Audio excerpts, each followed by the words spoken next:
자, 오늘의 시사평론, 대한민국의 시사 레이더 리엘 파트너스의 이승기 변호사 연결돼 있습니다. 자, 이승기 변호사님 안녕하세요. 예, 안녕하세요. 자, 인사는 나눴고 잠시 본론 들어가기 전에 우리 유튜브에 지금 출첵해 주신 분들, 지금은 이제 소리가 나지 않습니까, 여러분들? 김영명님, 악동이님 소리 날 겁니다, 유튜브에. 감사합니다. 자, 오늘 첫 번째 이슈부터 전해주시죠, 이승기 변호사님. 예, 첫 번째 이슈는 델타 플러스 변이의 돌파 감염 사망까지입니다. 자, 코로나19 확진자가 좀처럼 줄질 않고 있는데 이미 그 델타 변이가 우세종으로 자리 잡은 상태에서 이번에는 또 델타 플러스 변이가 국내에서 처음 확인이 돼서 방역 당국에 비상이 걸렸다고 하는데요. 자, 이건 뭐 어떤 내용입니까? 예, 델타 플러스 변이 바이러스에 감염된 확진자가 현재까지 총 2명입니다. 이 중 1명은 미국 여행 후 돌아온 50대 남성이고요. 다른 1명은 국내에서 감염된 40대 남성입니다. 이 2명 모두 이 아스트라제네카 백신 접종을 마친 뒤 이 델타 플러스 변이에 감염된 이른바 돌파 감염 사례로 일단 확인이 됐습니다. 네. 이 델타 플러스 변이는 이 기존의 델타 변이에 K417N이라고 불리는 이 돌깃 단백질 변이가 더 생긴 걸 말하는데요. 이 K417N은 이 남아 공발 베타 변이와 이 브라질발 감마 변이에서 발견된 단백질 변이입니다. 네. 그런데 지금까지 나온 변이 가운데 이 백신 효과를 가장 많이 떨어뜨리는 것으로 일단 알려져 있습니다. 그런데 문제는 아직 이 델타 플러스 변이의 실체를 파악하기에는 이 샘플이 부족하다는 겁니다. 예. 현재 59개국에서 14,270건의 확진 사례가 이제 보고가 됐는데요. 이 정도로는 이 전파력과 위험도를 확인할 만큼의 숫자는 아니라는 게 이제 전문가들의 판단입니다. 예. 그러니까 방역 당국도 이 델타 플러스 변이가 아직까지 뭐 코로나19 확산에 큰 영향을 미쳤다고 보기는 힘들다. 그러니까 그만큼 이제 확진자가 적으니까 너무 과도하게 우려는 하지 말아달라라는 입장을 밝히기도 했고요. 자, 그런데 지금은 우세종이 된 그 델타 변이만 해도 처음에는 검출률이 낮았는데 점점 높아졌단 말이에요, 검출률이. 그런 측면에서 보면은 우리 국민들의 불안감이 좀 더 커질 것 같습니다. 예, 그건 맞죠. 예, 중앙방역대책본부에 따르면은 7월 5주차인 지난달 25일부터 31일까지 코로나19 확진자의 이 검체 5,765건을 대상으로 이제 주요 변이 바이러스 유전 제형을 분석을 했는데요. 이 중 61.5%인 1,700건에서 델타 변이가 확인이 됐습니다. 예. 그런데 한 달 전인 6월 4주차에는 이 검출률이 3.3%였습니다. 델타 변이가 이 3.3%에서 한 달 만에 18배인 61%까지 증가를 한 겁니다. 예. 그렇다 보니까 이 델타 플러스 변이 역시 이렇게 확산될 수 있다라는 불안감이 있는데요. 특히 이 델타 플러스 변이가 주목받는 게 바로 돌파 감염력입니다. 예. 실제로 이번 2명의 확진자 모두 백신 접종자였는데요. 한마디로 기존 백신을 무력화시키는 돌연변이다라는 우려가 나오니까 더 걱정이 되는 겁니다. 그런데 아무리 그래도 이런 걱정 때문에 백신의 필요성이 줄어들질 않습니다. 일단 백신을 맞아야 감염 가능성도 낮고요.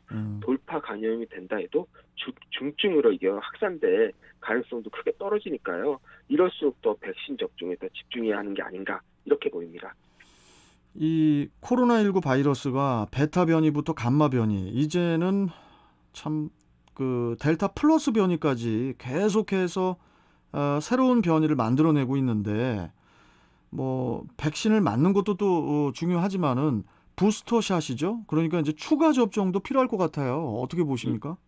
예, 특히 이제 최근에 이 80대 여성이 백신을 접종한 뒤 면역 형성 기간인 14일이 지나 이제 접종 완료다로 분류된 상황에서 돌파 감염 후 사망한 사례가 처음 발견이 됐습니다. 발생이 됐습니다. 예. 이 지난달 기준 국내 돌파 감염 추정 사례가 1,132명인데 일주일 사이에 또 350명 정도가 늘어난 걸로 보이고요. 또 여기에 또 사망 사례까지 이번에 처음 나온 겁니다. 그러니까 그렇다 보니까 이 백신 3차 접종을 의미하는 이 부스터샷이 필요하다라는 의견이 계속 나오고 있는데요. 일단 외국 사례를 보면은 영국은 다음 달 6일부터 이제 50세 이상과 면역 취약층을 대상으로 해서 이제는 한 3,200 200만 명 정도가 된다고 하는데요. 음. 이 부스터샷을 접종하겠다라는 계획을 밝혔고요. 네. 일본은 2022년에 3차 접종이 예정돼 있습니다. 우리나라의 경우에도 현재까지는 약 한 1억 9,300만 명분의 이제는 백신을 확보해둔 상태인데요. 이 부스터샷을 위해서는 확보된 수준이 아니라 더 많은 백신이 실제 도입되어야 한다는 게 전문가들의 의견입니다. 네. 현재 우리 정부가 목표로 삼고 있는 이제 추석 연휴 전에 3,600만 명을 1차 접종하겠다. 이 계획만 봐도 일단 다른 선진국들에 비하면은 접종 속도가 늦은 건데요. 이 상황에서 부스터샷을 얘기하는 거는 아직은 희망사항 아니냐는 건데요. 뭐 정부도 노력하고 있겠지만은 그 노력 더욱더 분발해야 되지 않나 이렇게 보입니다. 참 이게 뭐 변이가 이게 플러스 변이까지 나오니까 참 예. 할 말이 없습니다, 이제. 예. 걱정이 돼서. 자, 다음 이슈 전해 주시죠. 예, 다음 이슈는 국민지원금 사용처는 어디입니다. 자, 정부가 소득 하위 88% 국민에게 88% 국민에게 1인당 25만 원의 그 5차 그 재난지원금을 지급한다고 밝혔는데 이게 지급 시기가 어떻게 되는 거죠? 예, 일단 5차 재난지원금은 이제 국민지원금이라도 부르는데요. 네. 이르면 오는 8월 말부터 지급된다고 알려졌습니다. 하지만 지금 거리두기 4단계가 계속 이어진다면 이 지급 시기가 늦춰질 가능성도 제기되고요. 하지만 아무리 늦어도 이제 추석 전에는 지급할 걸로 보입니다. 그리고 사용 가능처는 기본적으로 지난해와 동일한데요.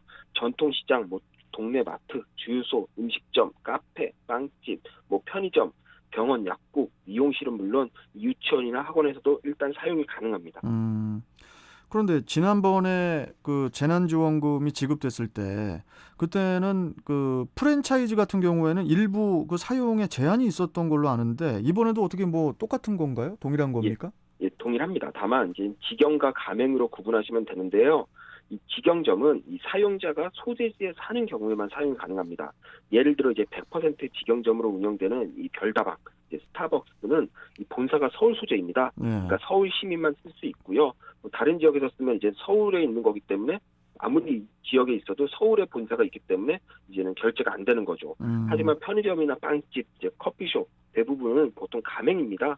가맹은 해당 지역에 이제 사업자를 내는 거기 때문에 그 지역에서 자유롭게 쓸 수 있는 겁니다. 그리고 지난해와 마찬가지로 뭐 온라인 쇼핑이나 백화점, 대형마트에서는 또 사용이 안 됩니다.